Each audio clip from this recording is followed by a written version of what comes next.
Good morning. How's everybody feeling? A little more energy. How's everybody feeling? All right, don't make me go talk to that baby. That baby's got energy. That baby's firing up. Before we go any further, first of all, I'd like to thank the Regents and everyone at Lee College, Adam Key, the prison staff, wardens, everyone for allowing me to be here, first of all. Thank you very much for that. 12 hours ago, I was in San Francisco, and I had a Mexican luchador jump off the top rope and land on my stomach. And didn't feel very nice, but at 1 a.m. after that match, which I lost, but take an L every now and again, right? But he cheated though, when the ref wasn't looking, he kicked me. So 1 a.m. I had a red-eye flight to George Bush Intercontinental Airport. Adam picked me up, brought me here. I'm gonna say a few words to you, then my journey continues. I'm going back to the airport where I'm flying to Tampa so I can wrestle tonight and probably get dumped on my head again. As he introduced, some of you may know me as MVP from the WWE, various wrestling companies that I've been at, and some of you may have absolutely no idea who I am. The guy with the bling bling. I'm a professional wrestler, which once you get past the glitz and the glamour and the limousines and the jets, basically means that I play fight in spandex for a living. But the cool part is I never had to grow up.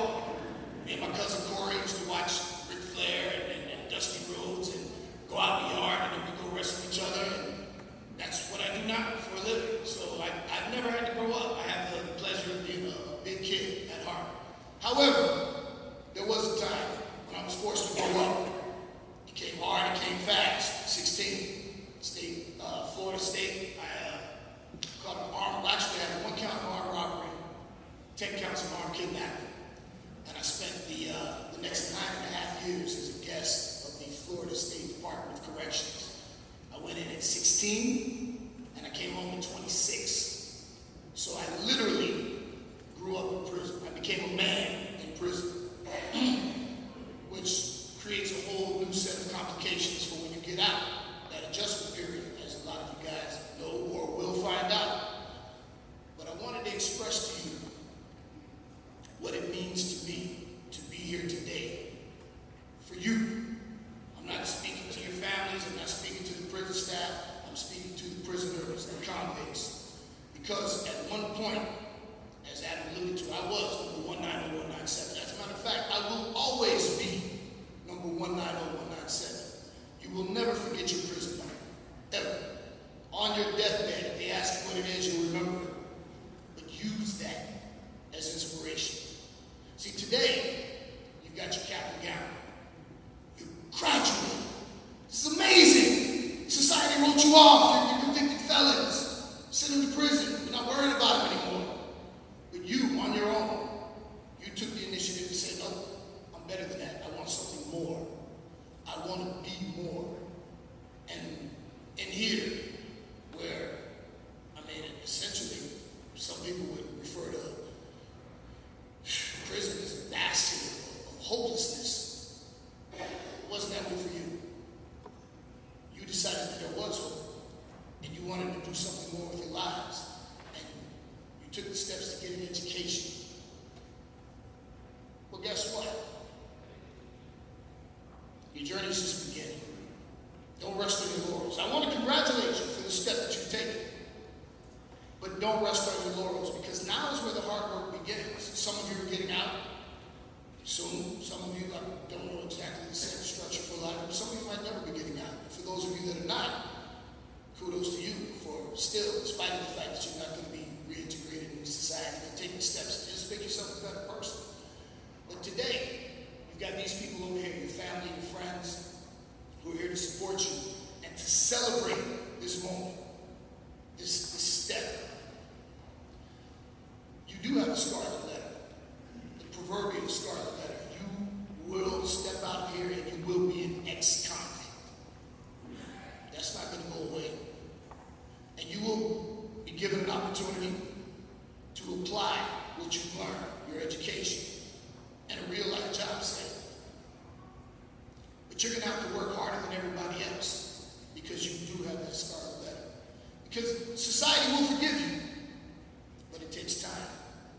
You have to socially redeem yourself. That's what I had to do. I got out of prison, and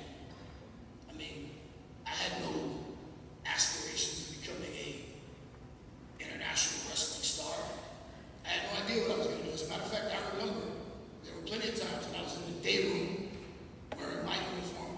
And in Florida, the convicts wear blue uniforms, and only orderlies get to wear white uniforms. So if you wear a white uniform, you get to work in the AC, kind of cool, fresh. Go to the visiting park in your fresh whites, you look spoiled. And today, you guys have trumped that because you got on the cap and gown. So let me say this to the warden and to whoever's in charge of the rule process here in the Texas State Department of Corrections. Thank you for allowing these gentlemen the dignity of wearing a cap and gown on a daily basis.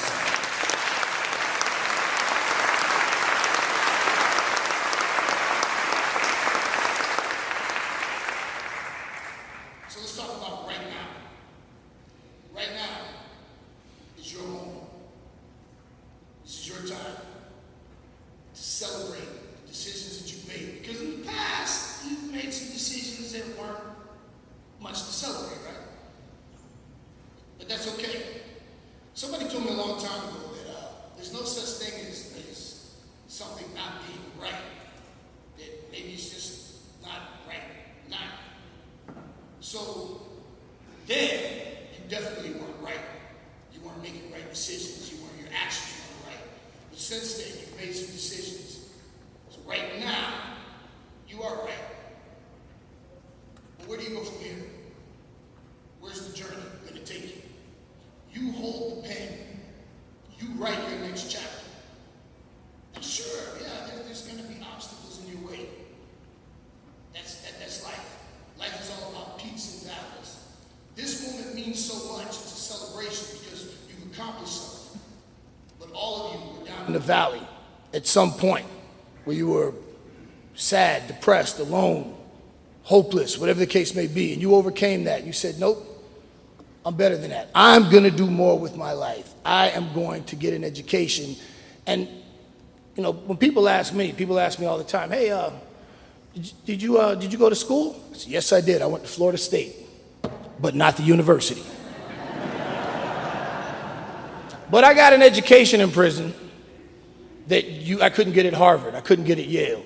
I took correspondence courses because in Florida at that time, they didn't have something as awesome as the college courses that Lee College offers you. What you guys have here is, and I just want to tell all of you, it's phenomenal. This is amazing that you had this. And what's even more amazing is that you took advantage of it. So, as I said, the next step, where do you go from here? What are you going to do with this? What are you going to do with this education? What are you going to do with these good feelings? Are you going to use this to better your life? Are you going to use this to better the lives of your families? Those people who are here to support you today? Are you going to rest on your laurels and go, hey, man, I'm a college graduate, easy street? That's not the way it works. The hard work begins now. And I'm sure you put your work in to get to this point. But where do you go from here? What's the next chapter? What chapter are you going to write for yourself? It means so much for me to be here because at one point, I was you. And I've been here a couple of other times, and I'm very happy to be welcomed back. But, literally, I was you. I sat in the chapel, the multi-purpose building, and I listened to speakers come in, and I listened to them talk about, whatever it was they were doing. Yes, I know The Rock. Yeah, I know him. He's a friend of mine. Yeah, I used to work for Vince McMahon. I own a wonderful house, and I have a nice car, and I've done all of these things, but there was a point in time when I wore a uniform and I had a prison number, and I had no idea what the future held for me. All I had was hope and the pen to write the next chapter of my life. And when I got out, Fortunately, I met a correctional officer who introduced me to professional wrestling. And it's something I happened to be good at. And I pursued it. And I devoted myself to that so that I could make a living doing it. When I started that, I had no idea that at one point I'd be known around the world. And I could walk down the street in Liechtenstein. Most of you probably couldn't find that on the map. I can't, not without help, you know. But in Liechtenstein, if I walk down the street, there are people that go, "Oh, MVP, you suck." And for a bad guy, that, you know, your boos are cheers, you know. In your case, people are going to tell you suck because you're an ex-convict. But you got to show them differently. Show by example. You have to be better than everyone else just because it's America and everybody gets a shot. But you guys are starting about 10 feet back from the starting line. So you're going to have to push a little bit harder. You're going to have to make some sacrifices because I want to tell you, there were people that told me, pro wrestler. Yeah, okay. I actually used to work at a warehouse unloading trucks. And the warehouse manager offered me a supervisory position. And he asked me, he said, "What do you want to do with your life?" I said, "Well, I'm going to be a professional wrestler. So until Vince McMahon calls me to work for him, I'll work for you." And he laughed. And he said, "If Vince McMahon calls you to work for him, the Doors are going to call me to be their lead singer."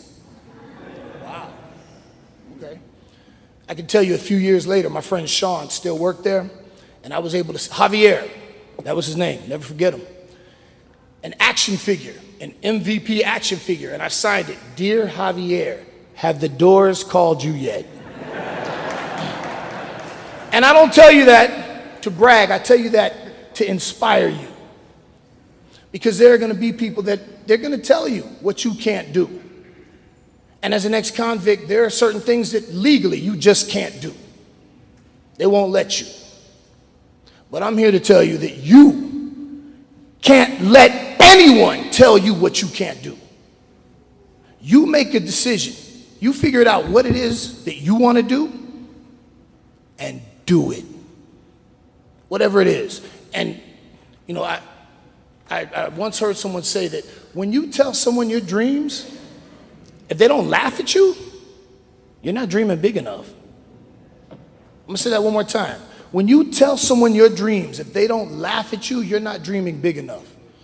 So figure out what you, right now, today, take some time to start thinking about what the next step is. What is this cap and gown going to lead to?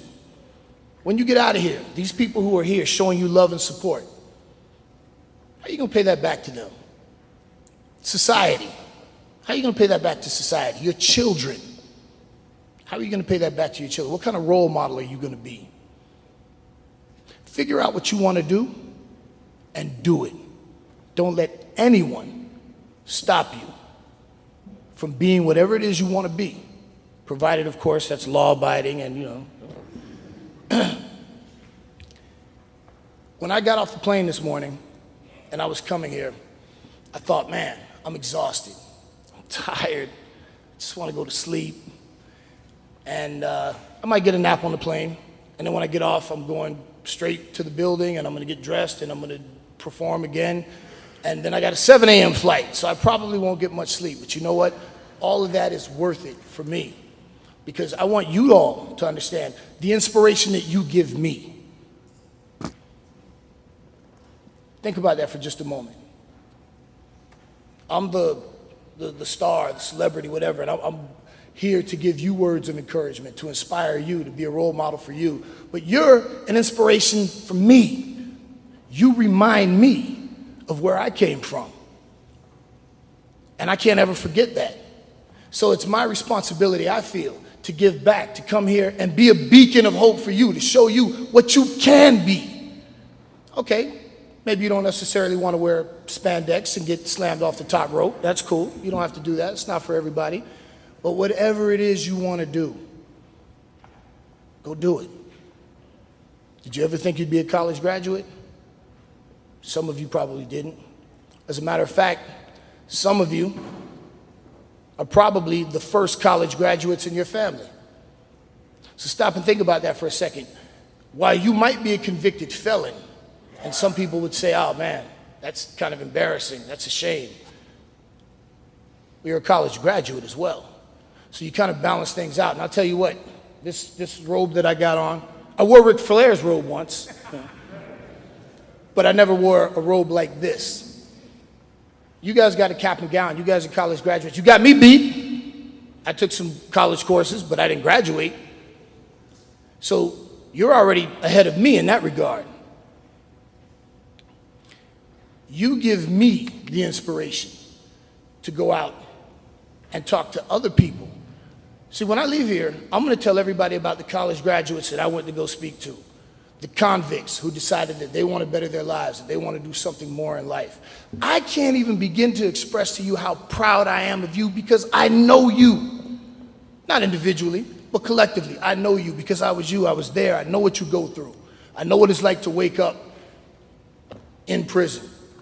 I know what it's like to make that collect phone call and get your time cut off. And you don't want to hang up, but it's over. You got to hang up. Your baby's crying, your wifey loves you, your mama, whatever it is. Just had my own little flashback, you know? Wow. It's emotional for me coming here because in a lot of ways I never left. I carry this with me everywhere I go. And you will too. But now, as I said, you carry the pen. You write your own chapter. So what's the next chapter going to be? When you go out, are you going to be a beacon of hope for others? Are you going to take what you've done here today and use that to inspire others? What are you going to do? That decision is yours and yours alone. And I hope that today I can be an example to you of what potentially you can be. Because at one point, I mean, by all intents and purposes, I was supposed to be dead. But now, people play me on video games and whatnot. So, whatever it is, maybe not video games, maybe not spandex and play fighting, but whatever it is, figure it out and go do it and be the best at it. And don't let anybody stop you from doing that. You've got a support system, people who love you, who want to see you succeed. And I'm here to tell you that socially, the system is designed for you to fail. I'm not pulling any punches. And truth be told, when you get out of here, some places won't rent you an apartment because you can't pass a background check. Some places won't hire you just because you're a convicted felon. Are you going to give up? You going to go back to selling drugs or doing home invasions or using drugs or whatever it was you were doing? No. I want you to use the same spirit, the same fortitude, the same attitude that propelled you to seek an education, to follow it all the way through, to graduate, to wear that cap and gown, to be here today. Which you probably don't even think about. I don't know, you might know. But as we were walking down the galley coming here, I saw the guys in the day room looking through the window, watching you guys in your cap and gown. Have you thought about how many guys sitting in the day room you may have inspired as you were coming here? Think about that for a minute. Or how many of you maybe saw somebody in their cap and gown and thought, hey, what's going on there? I want some of that. I want each and every one of you to succeed. I want each and every one of you to get out of here and become a productive member of society. I want you to further your education. I want you to get a master's degree. Become a professor. Get a doctorate degree. Educate others. Whatever it is. At some point, you'll be able to come back here, stand at this podium, and give your testimony. Talk about how at one point you were a convict, and now, I don't know, maybe you're a teacher. Maybe you're a teacher at Lee College. Maybe you're giving back directly, personally.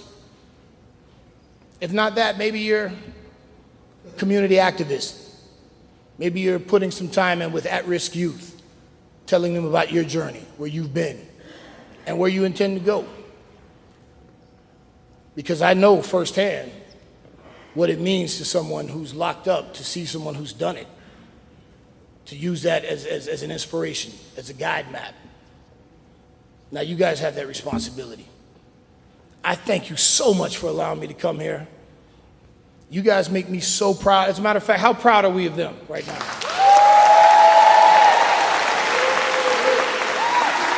Give yourselves a round of applause, man. It's your moment.